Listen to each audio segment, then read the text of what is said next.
whole world watched what happened in New Orleans during Katrina. We all were devastated for our fellow citizens.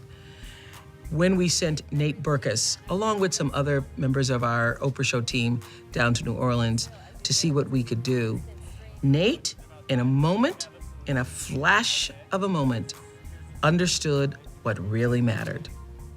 In September of 2005, just 4 days after Hurricane Katrina ravaged the Gulf Coast, Nate Berkus went to Metairie, Louisiana, to see how people were coping in the aftermath of the deadly storm. It reminds me of the tsunami in that these people, their expressions, their body language, you can tell that they just don't know what tomorrow is going to be all about.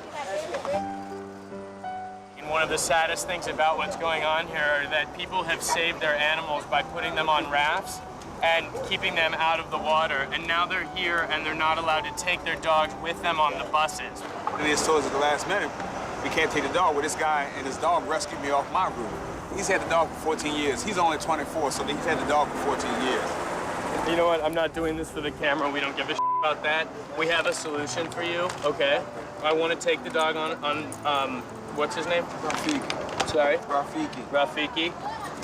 We're going to take him and 2 other dogs that we met here, and we're going to send him to a house in Baton Rouge. It's a private house where we're sleeping. And when you get back... We can get to Baton Rouge. We got people in Baton Rouge. I told you P was going to be okay. I told you, P. I told you, dog.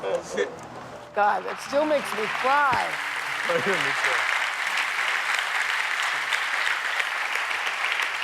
That still makes me cry because that was such raw, powerful emotion for him, wasn't that? Yeah. Yeah. Yeah, he didn't need the end of the explanation. Yeah. What he heard was that The somebody dog was gonna there be safe. and that somebody cared. Yeah. And that I saw him. Yeah.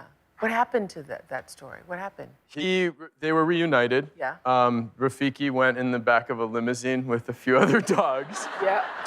I know it sounds crazy, but that's what happened. And he went in the back to this house where we were staying, Lisa Ling's friend. Yeah. Agreed to take in as many dogs as we could send up there. And they went to the pet store and they bought food and water and they kept all the dogs until everybody was relocated and I gave them all the phone number. So they all reunited. It was a really beautiful thing. Wow, that was... Yeah, it still makes me cry. You know why? Because I was thinking, just as I know you will be too, those of you who have pets, I was thinking about myself and my own dog. I'm thinking about all the people who are in that situation and you've grown up with your pet, you love your pet. Those of us who have pets know that it's not just pets, it's a member of your family. It's a family member. So the reason why that still makes me cry is when I see how grateful he is that somebody has come to think of his dog as he thinks of his dog, that it's somebody that you love and you cherish. And oh my God, that is a really powerful moment, I think.